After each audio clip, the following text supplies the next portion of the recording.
Hey, I'm Alex, and this is Cinco Stones, and thank you so much for watching this. This is the second part. The first part is about my addiction, and you can watch that linked here. And without further ado, this is her part, and then our conclusion. Okay.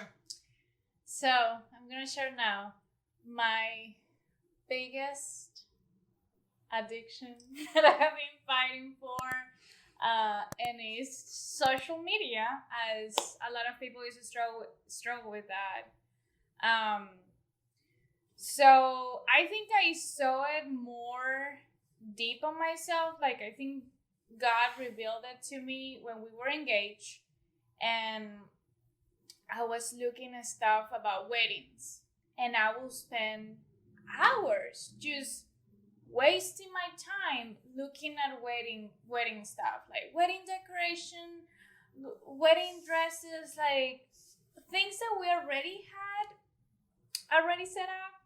I was looking at that, and it was unnecessary totally for me to spend that amount of time. Um, And I didn't see that because mhm. we didn't live together. Yeah. We'd only see each other at night. And so I would get her full attention at night. So, okay, so what I started doing, and I will fast social media during the week, and then download it again in the weekend. So I will have some weekend time and social media time on the weekends, and then delete it again on Mondays. I did it the whole engagement time. That helped me so much. I thought that was like, I'm done with this addiction. Like I overcame. Like I'm done for everything. Bring me all the social media you want. I conquered it. I conquer it. And then we got married. As same as happened with you with the sugar. I just lay back. Mm-hmm. And allow myself to spend more and more and more time in social media again. Now I find myself in social media spending time on looking at stuff that they can be beneficial. It can be information, education about marriage. I don't know, like Christianity. Like I love Bible journal. I love Bible journaling. That's like my Bible study favorite tool.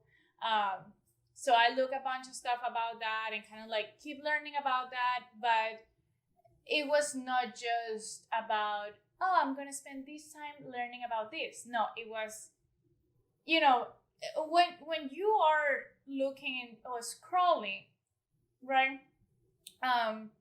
To just lose your mind, like your mind goes away, like you stop learning.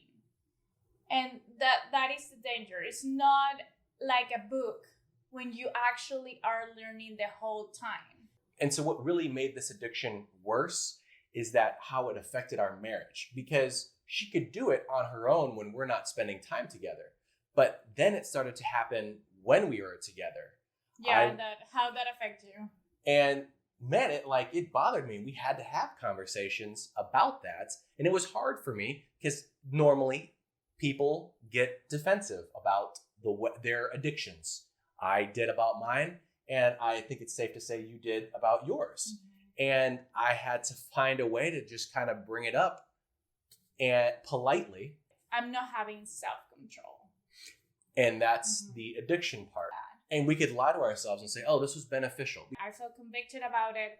And like, as a Christian, I want to utilize the time that God gave me every day to use it for His glory, and if His glory is for me to take care of our home. There was things that we needed to get done around the house, and you would be on your phone instead. Yeah. Or, all right, I'll get to it in a second. And we would be so slow to get things done that not everything would get done, and then we'd be stressed because things are not getting done around the house, and it's just like, how do we not have enough time? And time was just gone. And we were just complaining. We were like, we don't have time. Da da da da da. We stopped watching TV and we stopped using social media, and we were having Our time came back. Yeah. Woo. Magically. And so I hope that can be an encouragement to you that when you allow God to really come into all aspects of your life, when you are trying to live for him and live a healthy adult life, that things are going to move out of your life.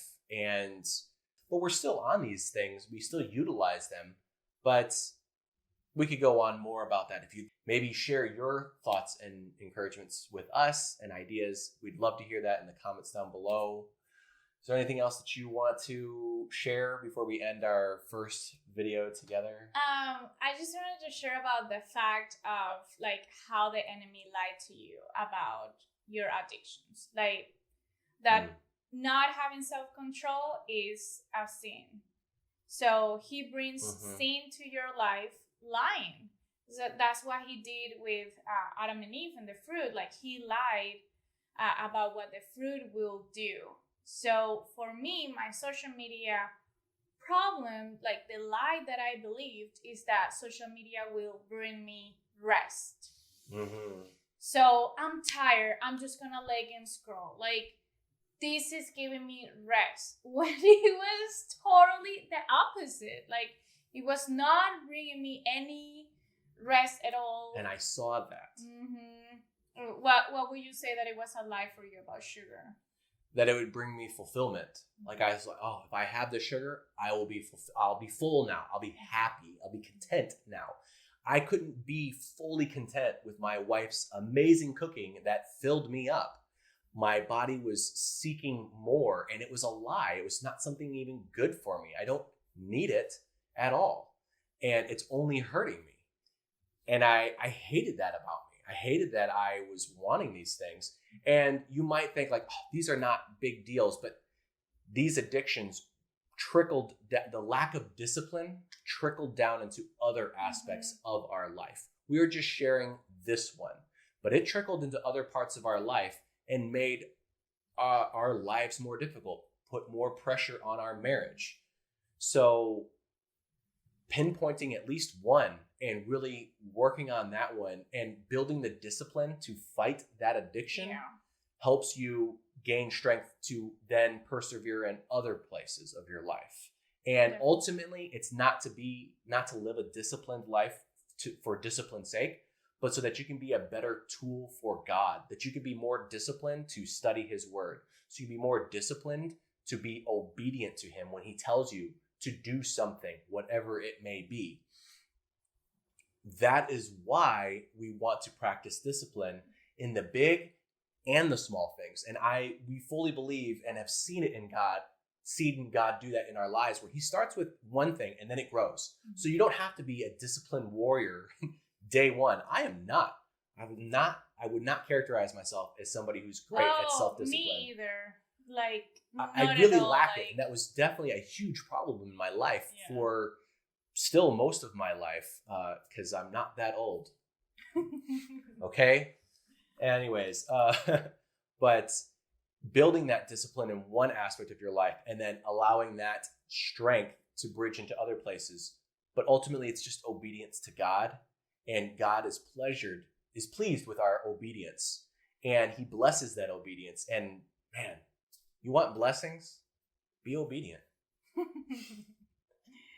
You don't want to fool yourself that I have all this self-control in the world. Like, I can do all these things myself. Like, we are not that amazing. Like, and the enemy want us to believe that. He want us to believe, like, you can do this yourself. You don't need God. Like, you don't need to ask for help to stop using your phone. Like, that's just small. Like, just, no. Like, as we keep, like, giving to God every little thing, like, every little fault that we do, like, he's gonna honor that. He's gonna bless that. And, yeah, because I could keep going on, but I'll end it on this one note. When you finally get to the paradigm shift that you're not really practicing self-discipline, you're just practicing obedience. God doesn't want you to do those things. any obedience is always beneficial for yourself. And so wasting your time, that's not your time, that's God's time. It's not our bodies, it's God's body that he has given to us on it's loan. Not our time. And it's not our time. And so we have to be good stewards of those things that he has blessed us with. And so ultimately it's obedience. And when we practice being obedient to God, then we can be obedient in other aspects of our life. And it's ultimately just obedience and not so much self-discipline. So I'll leave you with that thought, and hope you guys like this. Leave a comment down below if you want other things for us to talk about, whether it's marriage or whatever. I'll be trying to interview or have conversations with other people about some interesting topics, or at least to me. And I'll see you guys in the next video. Thanks for watching. Bye.